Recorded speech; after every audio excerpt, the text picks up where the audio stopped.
menceritakan seorang mas-mas kuliahan bernama Akagami Akemitsu.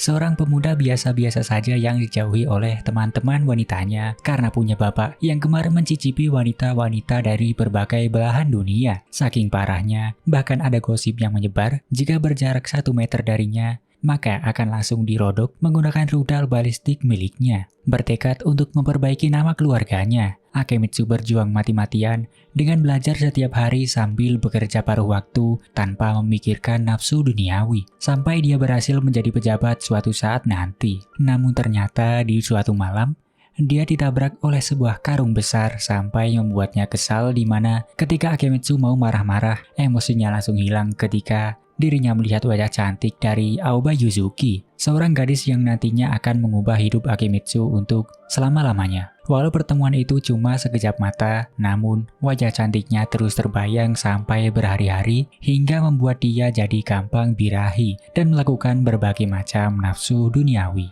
Menyadari bahwa hidupnya yang hancur setelah dapat nilai buruk dan dipecat dari pekerjaannya, Akemitsu bertekad membersihkan pikiran ini dengan pergi ke sebuah kuil dan menjadi biksu untuk menghilangkan nafsu yang terus menghantuinya untuk selama-lamanya. Namun, ketika dia memencet bel pintunya, Akemitsu terkaget-kaget sampai pingsan karena yang muncul malah wanita yang sudah membangkitkan rudal tempur miliknya. Mengira bahwa Akemitsu merupakan orang yang akan dijodohkan dengannya, Yuzu pun berganti pakaian ke yang lebih sopan yang malah membuatnya semakin menggoda. Pergi berlari karena sudah tidak kuat iman lagi, Akemitsu malah jatuh sampai menabrak pohon. Merasa khawatir dan datang menghampiri Akemitsu yang sudah ereksi, langsung saja mengajak nikah Yuzuki.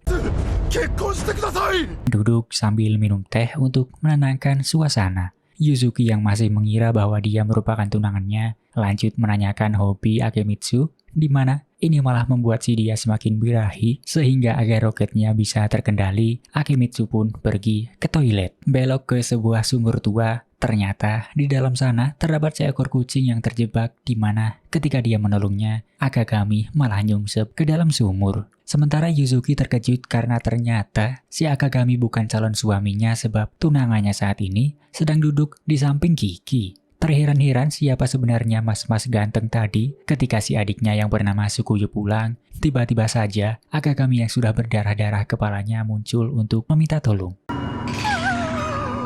Sehingga mereka berdua pun mengira bahwa dia merupakan arwah gentayangan yang akan menyerang siapa saja dengan rudal hitam besar miliknya. Berlari sambil menjerit-jerit dengan keras. Keributan ini sampai membuat adik paling kecil mereka yaitu Kurage pingsan seketika, di mana Akagami lanjut meluncur sampai menabrak gunung milik Mia. Terpojok dan tidak bisa kemana-mana, Yuzuki pun terpaksa memukul wajah tampan Akagami yang membuatnya pingsan dengan perasaan gembira. Beberapa saat setelahnya, Kiki yang pulang ke rumah pun langsung meluruskan semua kesalahpahaman ini, di mana dia menjelaskan bahwa Akemitsu merupakan orang yang jauh-jauh datang ke kuil di pelosok bumi untuk belajar atas saran dari pamannya. Mengetahui bahwa kuil ini ternyata merupakan kuil khusus wanita, walaupun Kiki memperbolehkan Akemitsu untuk bergabung, namun Akagami yang merasa bersalah dan tidak ingin merepotkan mereka pun menolak tawaran itu lalu pergi. Sementara Kurage memberitahu Yuzuki bahwa menurutnya Akemitsu bukanlah orang jahat. Yuzuki yang juga merasakan hal yang sama pun langsung mengejar Akemitsu yang sudah mau pasrah tidur di kursi pinggir jalan ini karena sudah tidak ada bis yang lewat lagi. Mengajak Akemitsu kembali ke kuil sambil berjanji akan membujuk para penghuni lainnya.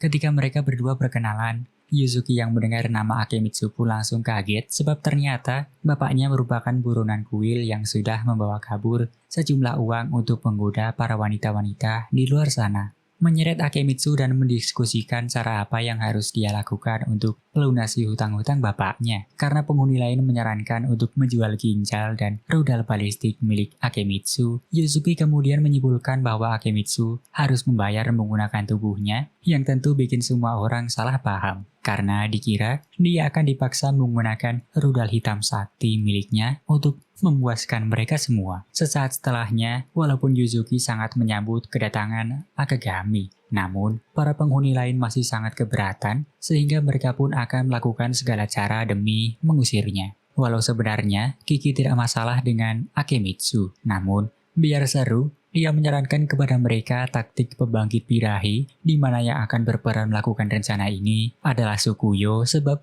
dia memiliki jiwa yang besar. Esok paginya, mereka pun mengawali rencana dengan tugas-tugas yang merepotkan, seperti bersih-bersih kuil, naik ke gunung, turun di lembah, mencari Dragon Ball, dan push rank sampai immortal. Namun ternyata, itu semua merupakan hal mudah bagi seorang berbiji dua seperti Akegami. Lanjut memasak sambil sedikit birahi setelah melihat kecantikan Yuzuki yang baru bangun tidur. Walau begitu, rasa masakannya sangatlah enak sampai bikin Sukuyo menangis. Masih kekeh menjalankan rencananya. Dia pun menyuruh Akegami untuk menggunakan pakaian tipis di musim dingin seperti ini sambil bertapa dan disiram dengan air dingin yang tentu saja bikin bijinya keriput semua. Hampir gagal bertapa ketika melihat Shizuki yang baru pulang sekolah dengan seragamnya yang sangat imut. Akemitsu malah semakin semangat sampai berteriak akan melunasi hutang negara Konoha. Dengan Sukuyo yang menyerah dan menyuruh Akegami untuk mandi dengan air hangat. Saat itulah Sukuyo terpaksa menggunakan taktik pembangkit birahi terakhirnya. Beralih ke Akegami yang baru selesai mandi, dia yang membuka pintu langsung dikejutkan dengan kedatangan Sukuyo sehingga refleks melompat kembali ke bak mandi sebab ubi lembut legendarisnya masih belum tertutupi. Bukannya pergi, Sukuyo yang sudah melihat betapa indahnya pistor air Akegami yang godal kandul seperti itu malah panik dan buka-bukaan. Sementara Akegami masih mencoba berpikir positif dengan mengira bahwa ini adalah ujian tambahan. Tentunya, ini membuat Sukuyo merasa seperti orang birahi karena malah dia yang terkesan mau menyerangnya. Karena terlalu malu dan panik, Sukuyo malah menyenggol lemari di belakang yang membuat kardus-kardus di atas jatuh. Sehingga Akemitsu pun refleks menolongnya di mana secara tidak sengaja hal menegangkan ini terjadi. Datang di saat yang tepat, Yuzuki yang melihat kejadian ini cuma bisa terdiam dan langsung meminta Akemitsu untuk pergi. Meski rencana mereka akhirnya berhasil, Sukuyo malah merasa sangat bersalah sebab sikap Yuzuki juga mulai aneh karena selalu menghindar darinya. Memaksa mengejar Yuzuki ke kamarnya, ternyata alasan dia menghindar adalah karena setiap kali melihat Sukuyo, Yuzuki jadi teringat kejadian di kamar mandi saat melihat rudal ultimate Akemitsu dari jarak yang sangat dekat. Menjelaskan bahwa dia sebenarnya sudah tahu rencana mereka semua yang mau mengusir Akegami dari Shikiki. Yuzuki pun menjelaskan alasan dia menerima Akegami sebab jika ibu mereka ada di sana, pasti beliau akan melakukan hal yang sama. Dengan Sukuyo yang tambah menyesali perbuatannya, saat dia mau meminta maaf, ternyata Akemitsu sudah pergi meninggalkan tempat ini. Beralih ke Akemitsu yang berencana menyerahkan diri ke polisi dengan menceritakan hal menegangkan yang dialami. Tentunya, dia langsung diusir dari sana karena bikin iri saja. Tidak punya tempat tinggal lagi sebab kamar lama di tempat kosnya sudah diisi oleh orang lain.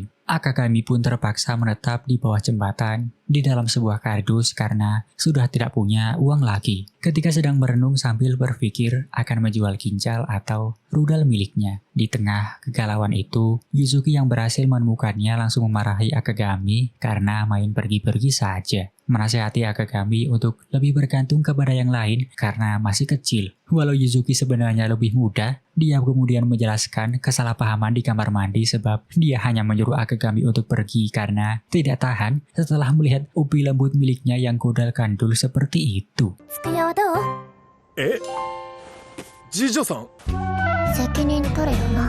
Dengan Sukuyo yang juga meminta maaf dan mengajak Akegami untuk kembali ke kuil, mereka pun akhirnya kembali bersama-sama. Lanjut menyiapkan makan malam.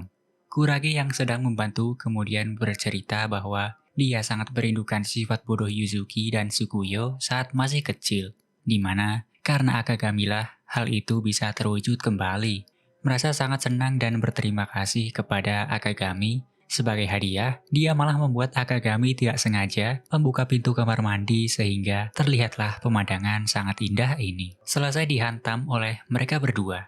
Mia yang masih tidak terima dengan kedatangan Akemitsu langsung datang dan mengajaknya berduel, yang jika kalah, maka burung Akemitsu akan langsung dia sunat lagi. Walau Yuzuki dan Sukuyo mencoba menghentikan hal ini, namun ternyata itu sia-sia dikarenakan Akemitsu malah menerima dengan senang hati. Keesokan harinya, sementara mereka bertiga pergi keluar untuk berbelanja, langsung saja Akagami berduel dengan Mia, di mana ternyata si dia beneran mau mengeksekusi Akagami. Bukan cuma burungnya saja. Terdiam dengan tebasan maut ini, Akagami yang tidak mau melukai Mia pun langsung menggunakan jurus rahasia tangan besi di mana bukannya menangkis pedang, si dia malah menangkis gunung besar boing-boing yang membuat Mia pingsan seketika. Karena Akagami berhasil memenangkan pertandingan ini, dia pun boleh menyuruh Mia untuk melakukan apa saja sebagai hukuman, di mana bahkan Kagura sampai membantunya dengan mengeluarkan buku berisi hukuman-hukuman super menggoda yang membuat Mia sampai lepas kendali.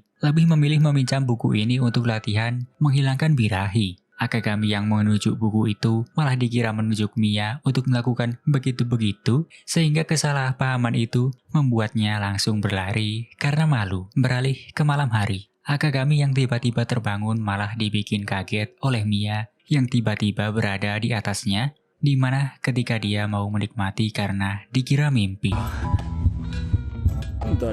Si Akagami malah langsung ditampar kenyataan dengan Kagura yang sudah siap merekam, sehingga membuatnya tidak jadi. Mencoba meluruskan kesalahpahaman ini, si Mia yang sudah terlanjur malu malah langsung kabur sehingga tidak jadi berdamai lagi. Dengan Kagura yang memberitahu tempat Mia bersembunyi, Akagami pun langsung saja berlari ke sana sehingga Mia yang baru masuk pun terkaget-kaget dengan si dia yang sudah menunggu di sini. Ketika Mia mau pergi, ternyata pintunya sudah dikunci oleh Kagura yang sudah merencanakan rencana iseng-iseng mantap untuk mengurung mereka berdua sampai pagi. Walau sedari tadi, Mia selalu menjaga jarak dari Akagami karena takut ditunggangi. Namun dengan suhu udara yang mulai terasa dingin, Akemitsu kemudian memberikan selimut kepada Mia yang langsung menolaknya karena sudah tersentuh oleh Akagami. Memaksa Mia untuk menerima selimut ini karena sudah mulai batuk. Dia kemudian menceritakan masa lalunya kepada Akagami bahwa sebenarnya dia merupakan putri dari seorang bangsawan yang dikenal sebagai keluarga Ero-Ero-kun karena semua wanita di keluarganya mempunyai 100 suami yang selalu menyembah mereka. Karena itulah, Mia yang sudah seperti musang birahi selalu dijauhi oleh teman-temannya di mana satu-satunya orang yang mau menerima dirinya hanyalah Kagura. Sehingga alasan Mia datang ke kuil ini ternyata sama dengan Akagami, yaitu menghilangkan birahi yang sudah tidak terkendali. Mendengar cerita itu, Akagami pun langsung menangis dan mengungkapkan alasannya bergabung ke kuil ini, sehingga dua-duanya kini menjadi bestie yang akan saling membantu menghilangkan birahi. Dengan Kagura yang membuka pintu dan memberikan buku panduan tidak masuk akal ini, mereka berdua pun melakukan pertapaan lumba-lumba sampai pagi, di mana Yuzuki yang tidak sengaja mendengar suara-suara aneh langsung memeriksa keanehan ini. Yuzuki-san! Menghukum Akagami untuk minum air bekas mandi. Ternyata hari ini merupakan hari di mana perjodohan ulang Yuzuki dilakukan, sehingga dia pun mengganti hukuman dengan menyuruh Akagami untuk mengantarnya. Bergegas pergi ke stasiun, karena ketinggalan bis, Akagami pun meminjam motor milik Udin yang ternyata bensinnya langsung habis. Sehingga saking pasrahnya, mereka berdua malah tidak sengaja masuk ke sebuah mobil box yang dikira bis, di mana ini membuat Yuzuki hilang harapan sebab waktu pertemuan tinggal sebentar lagi. Menceritakan perkataan Akiki yang memberitahu Yuzuki bahwa kuil ini akan ditutup dalam waktu 1 tahun, dikarenakan tidak adanya kepala biksu sebab Yuzuki masih terlalu muda untuk menggantikan Kiki yang sekarang ini menjadi kepala kuil sementara. Sehingga dengan pertunangan inilah Yuzuki berencana menyelamatkan kuil agar punya kepala biksu lagi. Melihat betapa sedihnya Yuzuki karena tidak mau kehilangan kuil peninggalan orang tuanya, Akagami yang belum menyerah langsung saja melanjutkan perjalanan dengan mendobrak pintu belakang lalu meminjam mobil milik Ojisan-Ojisan di jalan, di mana dia gaskan sampai nabrak pohon di tempat tujuan. Dengan Yuzuki yang berhasil menghadiri pertunangan tersebut, Akagami yang sedang sedih merelakan kepergian Yuzuki malah dikira sedang bolos bekerja sehingga langsung diseret ke dalam sana. Beralih ke Yuzuki yang menemui calon tunangannya yang bernama Kijo Hoan. Ketika Yuzuki sedang serius mengatakan bahwa alasannya menyetujui pertunangan ini adalah demi melindungi senyuman dari orang-orang yang dia sayangi. Tiba-tiba saja, dia malah tidak sengaja melihat Akagami yang sedang menyapu di luar, sehingga membuat Yuzuki menjadi sangat grogi ketika sedang mengobrol dengan Oji-san ini. Mencoba menenangkan Yuzuki dengan memanggil seorang biksu untuk mencairkan suasana canggung ini, ternyata yang datang malah Akagami. Mencoba sebaik mungkin untuk mendukung Yuzuki. Akagami kemudian mulai dengan menanyakan beberapa pertanyaan kepada Hoan, di mana setiap jawaban malah membuatnya sampai kenok karena tidak sanggup lagi dengan imajinasi liarnya sendiri. Setelah melihat kejadian kali ini, Hoan mengatakan bahwa tujuan sebenarnya menghadiri perjodohan ini bukan karena tertarik punya istri, melainkan penasaran dengan alasan sebenarnya dari Yuzuki yang rela bertunangan dengannya. Dengan Yuzuki yang kemudian mengatakan yang sejujurnya kepada Hoan dan meminta maaf, bahkan sampai memohon agar Hoan mau menerima pertunangan demi menyelamatkan kuil tempat orang-orang yang dia sayangi. Menolak dan memintanya untuk menyerah, Hoan mengatakan bahwa itu sangat tidak realistis sebab kuilnya hampir mustahil untuk dipertahankan mengingat krisis keuangan yang dialami. Dengan Akagami yang rela menjual biji untuk mendanai sekaligus memohon kepada Hoan untuk menyetujui, dia bahkan rela melakukan apa saja demi membantu Yuzuki mewujudkan mimpi-mimpinya. Melihat ketulusan ini, Hoan pun menerima pertunangan ini walau cuma pura-pura atau istilahnya meminjam nama besarnya saja agar Yuzuki punya tambahan waktu untuk menyelamatkan kuilnya. Di perjalanan pulang, sementara Akagami merasa senang karena tidak jadi pergi, Yuzuki kemudian berterima kasih kepada Akagami sampai menangis sendiri. Sampai ke stasiun, ternyata mereka berdua sudah ketinggalan kereta terakhir sehingga terpaksa menginap di satu-satunya tempat yang masih buka, yaitu hotel mantap seperti ini di mana tanpa sadar si Akemitsu sudah memesan kamar.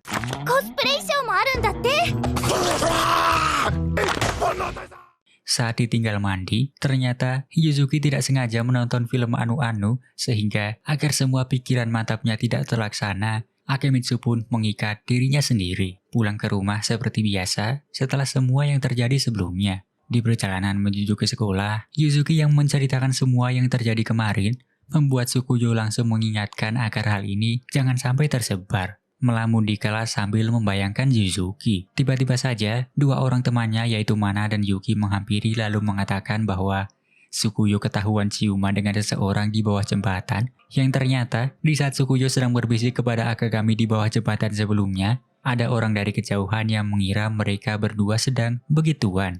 Dengan Akagami yang datang ke sekolah sebab bekal milik Tsukuyo ketinggalan. Agar situasi tidak semakin menjadi-jadi, Tsukuyo langsung saja menyekap dan membawanya ke UKS agar tidak ketahuan, memberikan bekal dan mau pergi. Karena kedua orang ini malah main menyelonong masuk saja, Tsukuyo pun menyembunyikan Akagami di bawah selimut, di mana untungnya rencana ini berhasil mengecoh mereka berdua. Yang malah, kedua orang ini kembali lagi di saat yang tepat dan mengajak Tsukuyo masuk ekskul panahan lagi. Alasan Tsukuyo masuk ke klub panahan sebelumnya adalah karena rasa kagumnya dengan Yuzuki yang sangat tinggi. Tetapi Yuzuki memutuskan untuk keluar tiba-tiba karena masalah kuil. Keesokan paginya, Akemitsu bertemu dengan Yuzuki yang sedang ingin berlatih memanah. Dan bahkan si Yuzuki ini juga sampai mengajari Akemitsu teknik dasarnya. Lanjut menghampiri Tsukuyo yang sedang mengurung diri. Akagami yang menginfokan bahwa dia sudah melakukan semua pekerjaan kuil sehingga Tsukuyo bisa masuk ke ekskul panahan tanpa khawatir. Tsukuyo malah mengatakan bahwa dirinya tidak tertarik lagi lalu pergi keluar untuk menghirup udara segar, namun tentu saja dia malah sampai di tempat ini bahkan ingin berlatih sendiri. Dikagetkan oleh Akemitsu yang ternyata mengikutinya. Mereka berdua pun berujung kejar-kejaran sampai berhenti di pinggiran sungai di mana Tsukuyo mengatakan bahwa dirinya merasa tidak enak untuk kembali masuk ke ekskul panahan sebab Yuzuki yang dia pikir lebih berbakat malah keluar dari sana untuk menanggung beban mereka semua. Memahami perasaan Tsukuyo dan membawanya kembali ke kuil melihat Yuzuki yang sedang berlatih memanah. Matanya langsung terbuka sebab sosok Yuzuki yang sebenarnya tidak seperti yang dibayangkan Tsukuyo karena semua ingatan itu hanyalah angan-angannya saja. Menyadari bahwa alasan Yuzuki keluar dari klub bukan karena urusan kuil, tapi memang karena dia yang tidak berbakat. Tsukuyo pun akhirnya menjadi gembira lagi. Merasa sedikit gerah dan mau mandi. Tsukuyo yang langsung gaskan pergi ke kamar mandi, ternyata malah melihat si Akagami yang otongnya masih belum tertutupi. menutup pintu dan meminta maaf sekaligus berterima kasih karena akhirnya dia bisa masuk ke panahan lagi. Sebagai hadiah, Tsukuyo meminta Akagami untuk menutup mata dan mencoret-coret jidat Akagami. Esok harinya, di malam hari, Kurage yang sedang menulis tentang dirinya yang sudah mau masuk SMA dan menganggap bahwa kini dia sudah tumbuh dewasa. Dia juga menulis hal-hal menarik setelah kedatangan Akagami di kuil ini, yang juga memperlakukannya seperti wanita dewasa, di mana itu membuatnya senang sekali. Sebab sejak saat itu, banyak sekali perubahan baik yang terjadi. Beralih ke Yuzuki yang habis mandi, lalu memeriksa berat badan dan membuatnya terkejut terheran-heran mengapa berat badannya naik banyak sekali. Langsung mengadakan pertemuan darurat dengan para woman-woman di sana karena berat badan mereka juga naik semua. Setelah beberapa diskusi yang sangat tidak masuk akal ini, Tsukuyo akhirnya menyarankan agar mulai hari ini mereka semua harus berolahraga. Esok paginya, cuacanya semakin panas sebab pemandangan yang sangat waduh ini sedang terjadi. Karena berat badan mereka masih belum turun juga, kali ini Yuzuki mengusulkan bahwa mereka semua harus diet sehingga mereka sangat membutuhkan bantuan dari Akagami untuk mengganti masakannya dengan masakan sehat. Entah mengapa, tiba-tiba pembicaraan beralih membahas kecantikan Tsukuyo yang bahkan Kagura sampai berkata bahwa Tsukuyo harus menikahi Akagami. Dengan si Kurage yang juga ikut-ikutan mendukung sebab dia ingin agar Akagami terus bersama mereka karena masakannya sangatlah lezat. Karena malu, si Tsukuyo malah gantian menyuruh agar Kurage saja yang menikah dengan Akagami, di mana langsung saja dia gaskan, sehingga dihentikan oleh mereka berdua sebab beneran mau dilakukan. Kembali ke Kurage yang sedang menulis catatan hariannya tentang cemilan manis buatan Akemitsu, sekaligus berpikir apakah Akagami mau menunggunya tumbuh dewasa agar bisa menikahinya. Beralih ke Akagami yang dibikin kaget ketika melihat Yuzuki yang membawa kapak entah apa yang saking mengerikannya, imajinasi yang ada di pikirannya. Akagami membuat masakan hari ini menjadi lebih enak agar tidak dieksekusi. Karena Yuzuki memakan tanpa ekspresi, itu malah membuat bulu camput Akagami langsung berdiri ketakutan. Saat sedang memikirkan bagaimana dia akan dieksekusi, tiba-tiba saja dia melihat Yuzuki yang entah sedang melakukan apa sampai terbaring seperti ini, sampai meminta tolong yang ternyata Yuzuki sedang dilatih oleh Kiki agar menjadi kepala biksu di kuil. Menjelaskan bahwa barusan mereka melakukan latihan teknik Sodok no Jutsu sampai membuat Yuzuki menyerah. Kapak sebelumnya ternyata digunakan untuk melatih memotong kayu. Dan ekspresi saat makan tadi bukan karena tidak enak, tapi karena dia sudah kelelahan. Terkejut dengan latihan keras Yuzuki, Akagami malah jadi ingin ikut berlatih, di mana langsung saja Kiki mengajak sambil menyemangatinya dikarenakan dia sudah melihat betapa kerasnya Akagami selama bekerja di sini. Dengan Mia yang juga tiba-tiba datang untuk ikut-ikutan menjalani latihan, mereka bertiga pun berujung berlatih bersama. Setelahnya, ketika sedang mengobrol dengan Tsukuyo yang habis pulang ekskul panahan, Kiki menjelaskan kepada mereka bahwa latihan untuk menjadi biksu ini sangatlah berat, sehingga mendengar ini pun Akagami jadi sadar ternyata selama ini dia belum menjadi seorang biksu sebab cuma dianggap orang yang numpang tinggal. Dengan nafsu duniawi Akagami yang menjadi tidak terkendali ketika mengetahui kenyataan pahit ini, dia yang bertanya-tanya, apakah jalan menuju pencerahan ilahi ini hanyalah sebuah kebohongan? Langsung ditenangkan oleh perkataan Yuzuki bahwa mencari pencerahan juga termasuk pencerahan. Dengan Kiki yang langsung menyuruhnya untuk memotong kayu, walau mereka merasa Yuzuki telah membuat kemajuan, namun Kiki memberitahu bahwa Yuzuki sebenarnya juga perlu menjadi seorang pendeta sama seperti mereka. Tapi satu-satunya hal yang berbeda tentangnya adalah keteguhan hatinya, sebab pada umumnya para murid akan menjadi pendeta setelah 1 tahun pelatihan. Namun, berbeda dengan Yuzuki yang ingin menjadi pendeta hanya dalam waktu 6 bulan. Menjadi termotivasi untuk berlatih, Akagami langsung bergabung dengan Yuzuki untuk latihan. Keesokan harinya, tiba-tiba saja Hoan datang berkunjung dan membahas betapa mengenaskannya kondisi kuil ini, yang tentunya membuat Kiki ingin mengusirnya. Dengan Kiki yang menegaskan bahwa Yuzuki adalah muridnya dan sangat yakin bisa menjadi pendeta dalam waktu 6 bulan. Hoan kemudian menegaskan bahwa Yuzuki harus berhasil melakukannya dalam waktu 3 bulan, dan jika gagal, dia akan langsung membatalkan pertunangan ini. Karena keadaan darurat inilah, esok harinya, Kiki akan melatih mereka dengan serius, dimulai dari menanyakan warna pakaian dalam, untuk mengembalikan jiwa dan raga kepada kesucian, sehingga sempak yang mereka pakai harus berwarna putih, karena tidak ada di antara mereka yang memakainya. Kiki pun menghukum dengan latihan berkonsentrasi mencernihkan pikiran, yang jika gagal akan langsung digebuk menggunakan tongkat mujarab ini. Awalnya, Akagami bisa berkonsentrasi dan berpikiran jernih, namun tiba-tiba pikirannya terganggu oleh goyangan benda bulat sekitar dikarenakan Kiki yang terus memukul mereka berdua sebab tidak bisa tenang. Lanjut latihan menulis, karena tulisan tangan Akagami sangat bagus, dia memintanya untuk mengajari Mia dan Yuzuki yang ketika ditinggal sebentar, Mia dan Akagami malah jadi birahi. Malam harinya, demi bisa mengendalikan birahi, Kiki menyuruh mereka bertiga tidur di satu ruangan di mana tentu ini membuat mereka bertiga tidak bisa tidur sampai pagi. Melihat mereka bertiga yang sudah kewalahan walau baru berlatih 1 hari, Kiki pun memberikan hadiah berupa latihan bersemedi di dalam sauna yang tanpa penjelasan apa-apa, tiba-tiba ditinggal pergi lagi dengan si Akagami yang mulai tidak terkendali setelah terpental-pental dari gunung yang satu ke gunung yang lain. Untuk menenangkan diri agar tidak mengganggu latihan Yuzuki, Akagami pun mengajak mereka untuk saling bertukar cerita di mana si Mia langsung saja berkata bahwa dirinya sangat birahi ketika melihat jakun Akagami saat tidur bersama kemarin.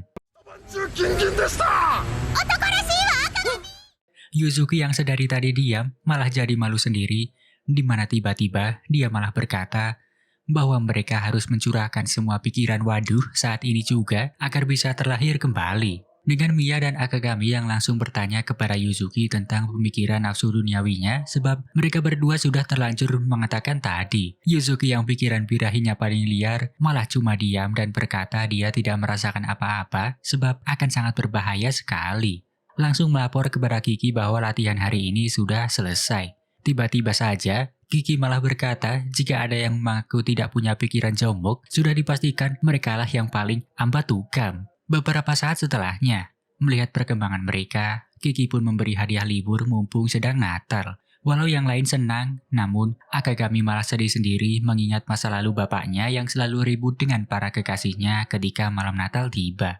Untuk menghilangkan ingatan buruk ini, Yuzu pun mengajak Akagami untuk pergi berbelanja dengannya di mana hal ini membuatnya merasa sangat senang sekali. Mengajak Akagami untuk membeli hadiah di toko milik seniornya yang bernama Mari. Mereka pun langsung ditunjukkan tasbih yang cocok untuk sepasang kekasih.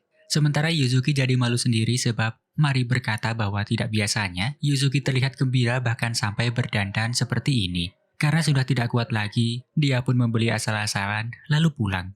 Yuzuki-san, ashita tanoshimi desu ne. Esok harinya, ketika merayakan malam Natal bersama-sama, Akagami yang menyiapkan hidangan super lezat ini malah langsung diajak nikah oleh Kurage, di mana Yuzuki dan Sukuyo meminta agar dia menolaknya sebab Kurage ini sedang serius dan tidak bercanda. Selesai makan bersama, ini merupakan waktu untuk saling bertukar hadiah, di mana hadiah-hadiah dari mereka semua akan diikat pada tali dan disuruh memilih secara acak. Setelah semuanya memilih, hadiah pun dibuka dimulai dari Kurage yang mendapatkan sarung tangan, sementara Sukuyo malah mendapatkan boneka berbentuk otong dari Yuzuki yang bisa bergetar sendiri.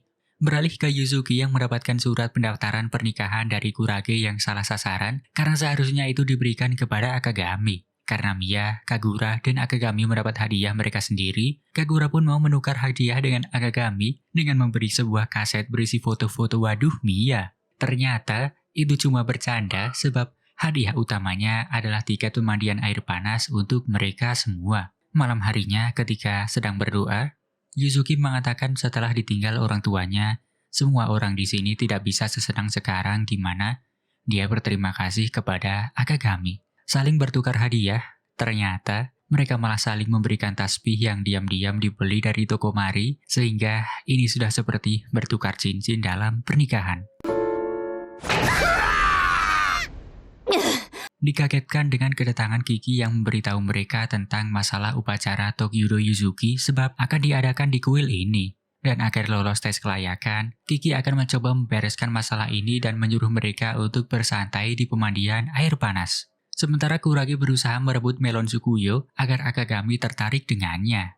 Mereka pun lanjut berendam dengan bahagia. Beralih ke Akagami yang langsung diberi minuman obat kuat dan dipandu ke sebuah ruangan pribadi. Kembali ke para istri saya yang sedang membicarakan Kagura sebab tingkahnya sangat aneh karena selalu membawa kamera untuk merekam semuanya. Mia yang merupakan sahabat baiknya berkata bahwa dia percaya kalau Kagura tidak akan mengkhianatinya setelah semua yang dijalani oleh mereka berdua.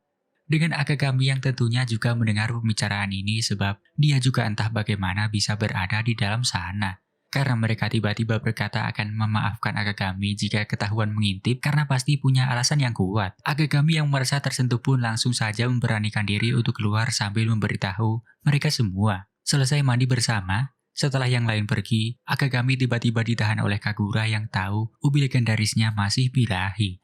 Disuruh menginap semalam lagi. Ketika sedang mandi di ruangan pribadi, tiba-tiba saja Kagura datang untuk menggoda Akagami yang sedang tidak karuan ini. Walau godaan Kagura sangat luar biasa, Akagami yang masih kuat imannya langsung memukul bijinya sendiri, di mana karena itulah Kagura mengungkapkan semuanya kepada Akagami sebab ternyata Kagura merupakan antek-antek asing suruhan ibu Mia untuk memastikan bahwa Mia menjadi Ratu Ero-Ero-chan seperti dirinya dan berhenti mencoba untuk menjadi orang normal seperti yang dilakukan saat ini setelah dirinya menyukai Akagami.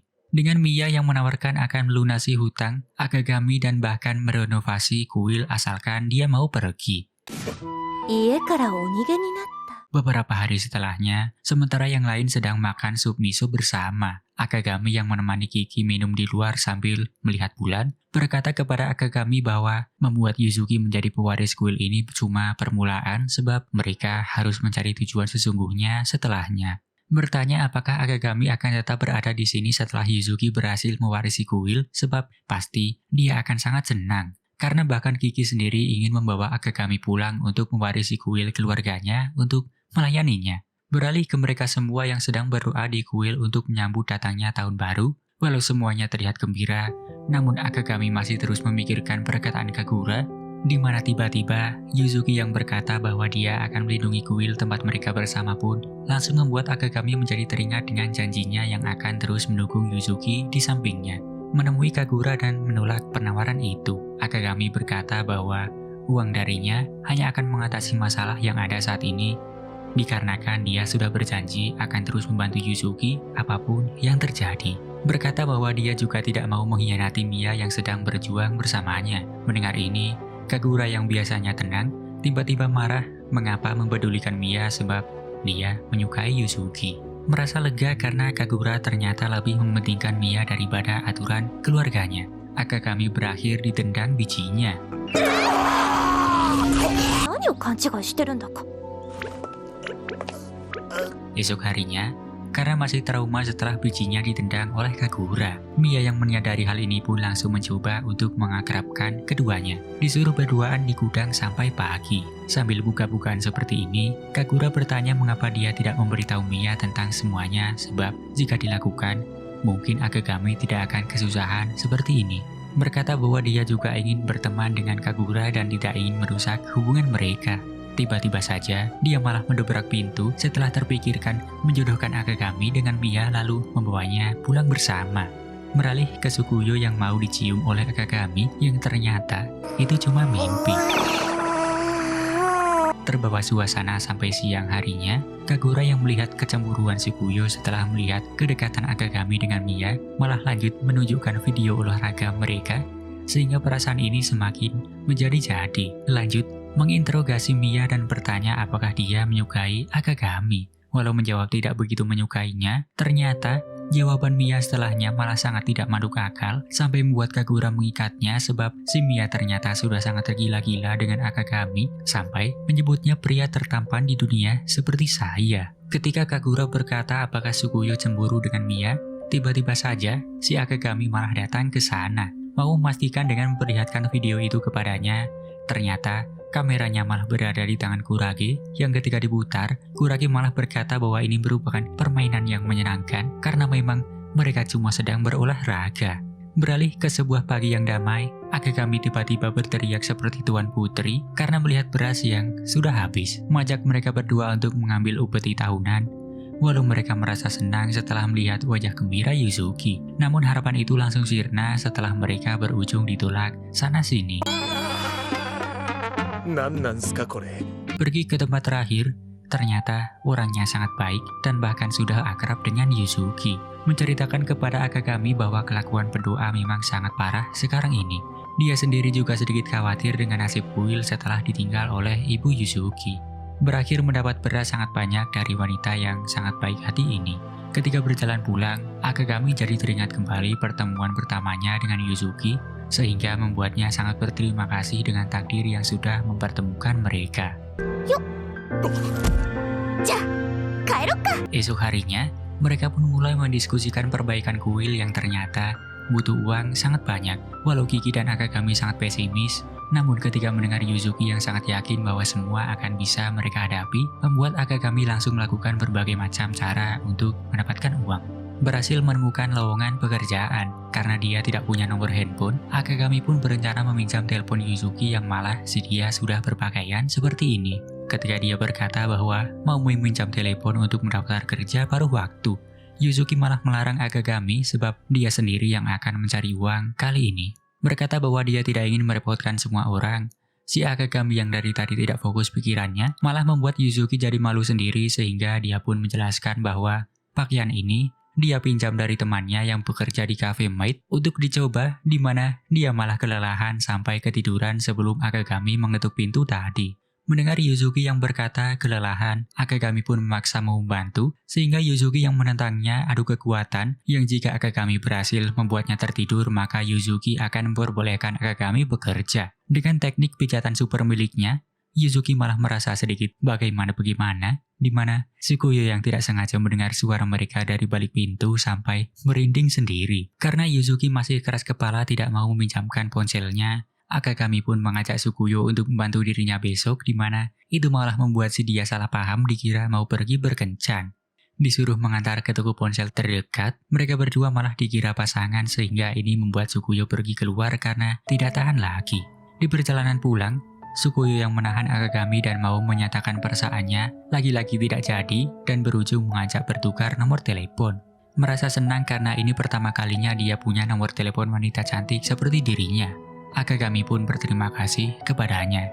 Beralih ke Yuzuki yang jadi kepikiran karena belum mengobrol lagi dengan Akagami setelah kejadian itu. Membuka pintu dan melihat Akagami yang sedang bersama Shikuyo, Yuzuki pun langsung berlari karena tidak kuat dengan pemandangan ini. Setelahnya, ketika berpapasan, tingkah Yuzuki jadi aneh begini yang ketika Akagami mau bertanya apakah dia baik-baik saja, Kiki yang menyadari sesuatu pun langsung menarik Akagami untuk menjelaskan semuanya. Menyadari bahwa ini seperti pertengkaran antar kekasih, Akagami yang mengatakan bahwa Yuzuki merupakan orang yang kuat dan sangat berarti baginya, mau dinasihati oleh Kiki yang ketika dia mau memberi petuah, malah langsung pergi setelah mengetahui ada tamu yang bisa memberikan mereka banyak uang, sehingga dia akan memasang harga tinggi agar bisa merenovasi kuil ini. Melihat Yuzuki yang malah langsung terima tanpa minta bayaran dan merasa kecewa sebab mereka tidak pernah mengalami masalah seperti ini. Tiba-tiba saja, Kiki langsung mengeluarkannya dari pelatihan dan menyuruhnya untuk berpikir menggunakan hatinya. Bangun dengan perasaan aneh ketika bertanya kepada yang lain di mana Akagami, Yuzuki yang mengetahui bahwa dia pergi bekerja bersama Kiki, langsung merasa bahwa dirinya sangat tidak berguna sebab setelah berkata kepada Akagami bahwa dia akan mencari solusi, ternyata dirinya cuma menjadi beban selama ini. Pergi keluar untuk mencari pekerjaan, setelah ditolak di semua tempat, terlihat Yuzuki cuma bisa menangis, diiringi hujan sepanjang jalan. Beralih ke Akagami yang selesai bekerja bersama Kiki, tiba-tiba saja dia mendapat telepon dari Shikuyo yang memberitahu bahwa Yuzuki menghilang sehingga tanpa pikir panjang, Akagami pun langsung berlari hujan-hujanan untuk mencarinya. Sementara Yuzuki yang kedinginan terus membandingkan diri dengan ibunya yang sempurna sambil mengingat perkataan terakhir bahwa dia tidak akan sanggup untuk mewarisi kuil ini. Merasa putus asa dan tidak tahu harus bagaimana lagi, Akagami yang secara tiba-tiba merasa bahwa Yuzuki berada di bawah jembatan seperti dirinya dulu, langsung bergegas datang dan memberikan pelukan hangat kepadanya. Esok harinya, Yuzuki yang terbangun dengan keadaan demam pun meminta maaf di mana Akagami yang akhirnya menceritakan bahwa Yuzuki merupakan orang yang berhasil membuatnya bangkit dari keterpurukan pun langsung memohon agar dirinya boleh membantu dan ikut campur dengan urusannya sebab dia tidak akan membiarkan Yuzuki menanggung beban seorang diri lagi seperti apa yang selalu dia katakan kepadanya. Dengan semuanya yang ternyata mendengar obrolan ini, mereka juga bersikeras untuk membantu sebab semuanya juga mencintai kuil ini. meminta kepada Kiki untuk diizinkan berlatih lagi setelah menyadari apa yang hilang dalam dirinya selama ini. Ketika kembali diterima olehnya, di sore hari, Yuzuki pun berkata bahwa kali ini dia tidak akan lagi menanggung semuanya sendiri sebab semuanya harus dibangun bersama-sama.